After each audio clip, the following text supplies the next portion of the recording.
استطاعت کے معاملے میں ایک چیز میرے ذہن میں کھٹک رہی ہے، میں چاہتا ہوں میں آپ سے پوچھ لوں. ایک بندہ بیمار ہے تو حج کی استطاعت کے لیے پیسے کے ساتھ صحت کا ہونا استطاعت کے اندر آتا ہے، لیکن اگر بیمار ہے اس کو پتہ ہی نہیں کہ، لیکن وہ حج پہ جانا چاہتا ہے، تو اس کا چونکہ عذر بھی ہے اور معذور بھی ہے چیزوں کو لے کے، تو اس کے جو مسائل ہیں، یا خواتین جاتی ہیں وہاں پہ تو ان کے جو مخصوص مسائل شروع ہو جاتے ہیں، تو اس کے لیے پھر کیا شریعت رہنمائی کرتے ہیں؟ اگر کوئی شخص مالی لحاظ سے استطاعت رکھتا ہے لیکن جسمانی لحاظ سے کمزور ہے، بوڑھا ہے، معذور ہے، نہیں جا سکتا، تو وہ اپنی جگہ کسی اور کو نائب بنا کے حج کروا سکتا ہے.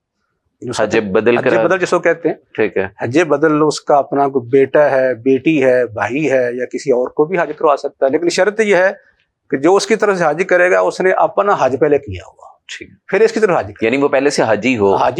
تو پھر اس کی طرف سے وہ حج بدل کر سکتے ہیں. اس کی تو ہمیں یعنی حدیث سے کئی مثالیں ملتی ہیں.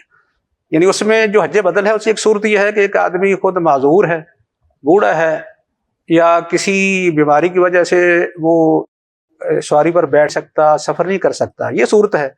دوسری یہ ہے کہ ایک آدمی حج فرض ہو گیا لیکن کر نہیں سکا، فوت ہو گیا، اسی طرف سے حج بدل ہو سکتا ہے.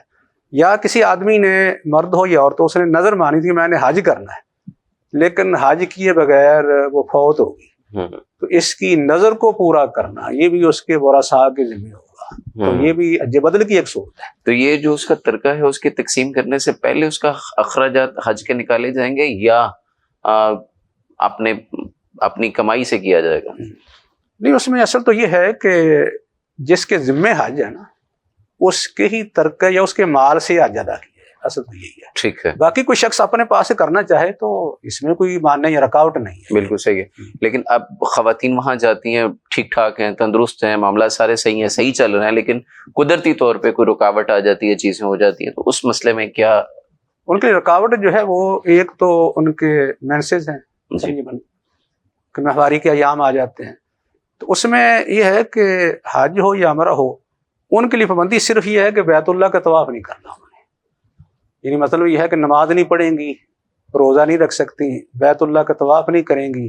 بیت اللہ کے طواف کے ساتھ صفا مروہ کی سعی کے بارے میں ویسے علماء کی دو آراء ہے.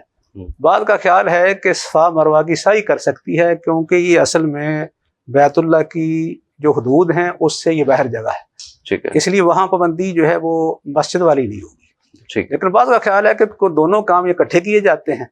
مثلا طواف کرنے کے بعد فوری صفا مروہ کی سعی کی جاتی ہے، اسی لیے یہ دونوں کام نہ کرے. باقی اس کے علاوہ حج کے جو بھی مناسک ہے وہ تمام کے تمام یہ عورت جو ہے وہ ادا کرے. لیکن شیخ صاحب پھر دور جدید کا ایک مسئلہ تو یہ بھی نا، جیسے آج کل ماشاءاللہ 17 یا 18 لاکھ لوگ حج کر رہے ہیں، اور اتنی بڑی کراؤڈ کی یا موجودگی میں یا تعداد کی موجودگی میں وہاں کی حکومت یہ اعلان کرتی ہے یا مینجمنٹ یہ اعلان کرتی ہے کہ آپ کا ہوٹل، یعنی جو قرب و جوار کے جو ہوٹل ہیں وہ بھی حرم کی حدود میں شامل ہے، صفا مروہ تو پھر بالاولیٰ اس میں شامل ہو جائے گا، تو پھر اس کو نہیں، حرم کی حد میں تو حیضہ اور کے لیے کوئی مانع رکاوٹ نہیں ہے. ٹھیک ہے. اصل میں مسجد کی حد مراد ہے اور مسجد میں نہیں آ یہ دونوں حرم کی حدود اور مسجد کی حدود فرق ہے.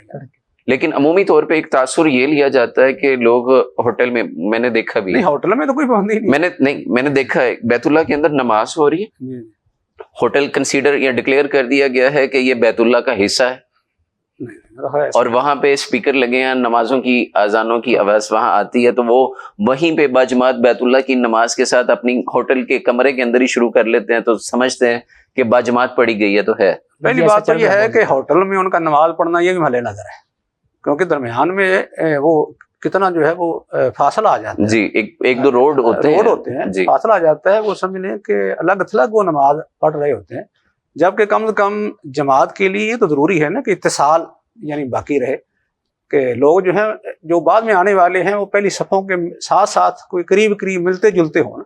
اس طرح تو اقتدا نہیں ہوگی کہ ہر آدمی اپنے ہوٹل میں کھڑا ہو کے کہے کہ میں امام کی اقتدا کر رہا ہوں.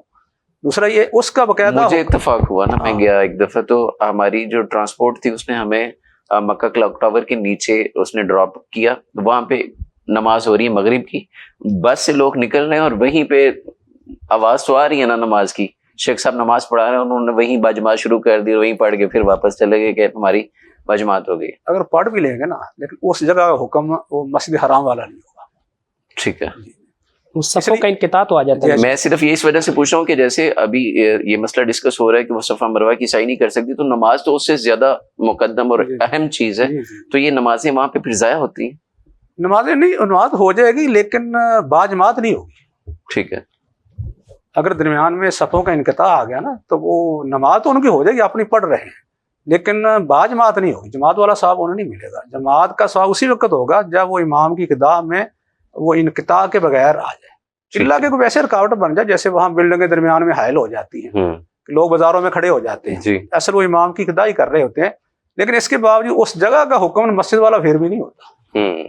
बिल्कुल दूसरा ये हायदा औरत जो है वो तो होटल में वैसे भी नमाज नहीं पढ़ेगी, उसने नमाज पढ़नी ही नहीं, होटल हो या गैर, लेकिन मर्द भी पढ़ रहे होते हैं, मर्द पढ़ रहे होते हैं। इसलिए औरत के लिए पाबंदी सिर्फ ये है कि वो मस्जिद हराम में ना आए और बैतुल्लाह का तवाफ ना करे। बिल्कुल सही। बाकी अगर एक सूरत ये भी है, अगर किसी औरत ने बैतुल्लाह का तवाफ कर लिया, उसके बाद उसको महवारी शुरू होगी, तो वो सफ़ा मरवा की साई कर सकती है। ठीक है।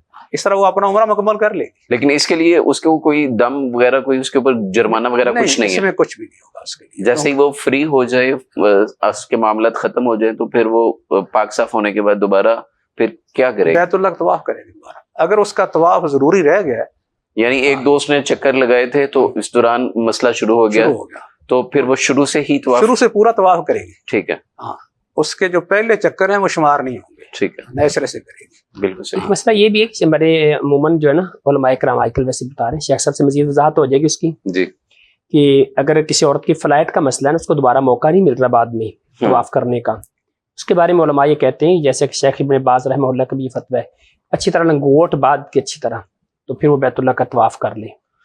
हाँ, उसके लिए सूरत है। आजकल मेडिसिन भी आती है शेख साहब के, रोक लिया जाए उस सिलसिले को। तो असल में मेडिसिन रोकने से उसका वो हज उम्रा तो हो जाएगा, लेकिन इसमें जो है वो तिब्बी लिहाज से कई प्रॉब्लम बढ़ते हैं। ठीक है। ये दवाइयाँ वगैरह, क्योंकि उसका जो उसकी जो रूटीन है वो खराब हो जाती है, कई बीमारियों का शिकार हो जाती है। ठीक है। इसलिए अगर औरत ने तवाफ इफाजा कर लिया है ना, तो फिर उसके बाद उसका तवाफ वदा रह भी जाए तो कोई हर्ज नहीं, ठीक है, वो उसके लिए इजाजत है। लेकिन अगर किसी औरत ने तवाफ इफाजा ही नहीं किया, जो 10वीं तारीख को यानी 10 ज़ुल्हिज्जा को कुर्बानी वाले दिन जो 4 अमाल किए जाते हैं, उनमें एक बहुत अहम जो काम है या समझ रुकन है, एक रुकन है तवाफ इफाजा। ठीक है। क्योंकि तवाफ इफाजा अगर ना हो तो फिर भी हज नहीं होता। ठीक है। ये समझिए अरफा की तरह है, यानी 9 को अरफा ना हो तो हज नहीं होगा, 10 को अफाजा ना हो तो हज नहीं। 10 को जरूरी नहीं, ठीक है, मुतलकन अगर ना हो तो। लेकिन अगर एक औरत या मर्द वो 10 को ना कर सके तो अगले दिन भी कर सकते हैं, मतलब रात को कर लें, अगले दिन कर लें, बल्कि अय्याम तशरीक में से करना जरूरी है। ठीक है। अय्याम तशरीक यानी 11, 12 और 13 तारीख को अगर उनका वो तवाफ हो जाता है तो वो तो शुमार हो जाएगा। लेकिन अगर इनमें नहीं कर सकते तो फिर वो ये तवाफ ना करने की सूरत में हज जो है वो नहीं होगा।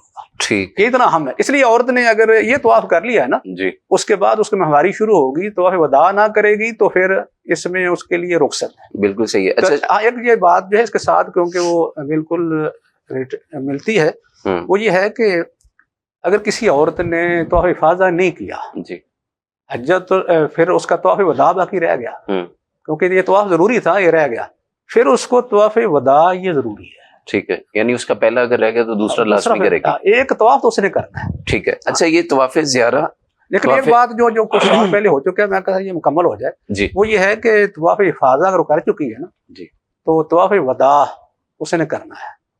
उस दौरान अगर उसके अय्याम शुरू हो जाते हैं तो फिर उसने पहला भी नहीं किया, तवाफ इफाजा भी नहीं किया, तो तवाफ वदा भी करना है और फ्लाइट का वक्त भी करीब आ गया, अब वो पीछे नहीं रह सकती क्योंकि बहुत से मसाइल हैं जी। तो ऐसी सूरत में उलमा ने समझ लें कि ये इतिहाद करके ये फतवा दिया है कि वो यानी हैज के दौरान ही तवाफ कर ले ताकि उसका हज मुकम्मल हो जाए। ठीक है, यानी वो जो कह रहे हैं कि इब्न बाज का फतवा है, ये समझ लो कि आखिरी हल है, आखिरी हल है, ये मजबूरी की हालत है। ये ऐसे है कि जैसे आदमी भूखा मर रहा हो तो मुर्दार खा सकता है, सही, इसी तरह ये है। असल हुक्म यही है कि हैज की हालत में तवाफ नहीं कर सकता और कर सकती, नमाज नहीं पढ़ सकती, लेकिन ऐसी सूरत अगर बन जाए क्योंकि उसने तवाफ किया ही नहीं, इसके बगैर उसका क्योंकि हज नहीं होगा। बिल्कुल सही। अगर उम्रे के लिए गई तो उम्रा भी नहीं होगा, तो वो ज्यादा इंतजार भी नहीं कर सकती, तो फिर वो हैज के दौरान ही अच्छी तरह कपड़े वगैरह कस के बांध के वो तवाफ कर ले, तो उसको ये समझ लो कि इज़रारी हालत में, ये एक मजबूरी की हालत में ये रुखसत है। ठीक है।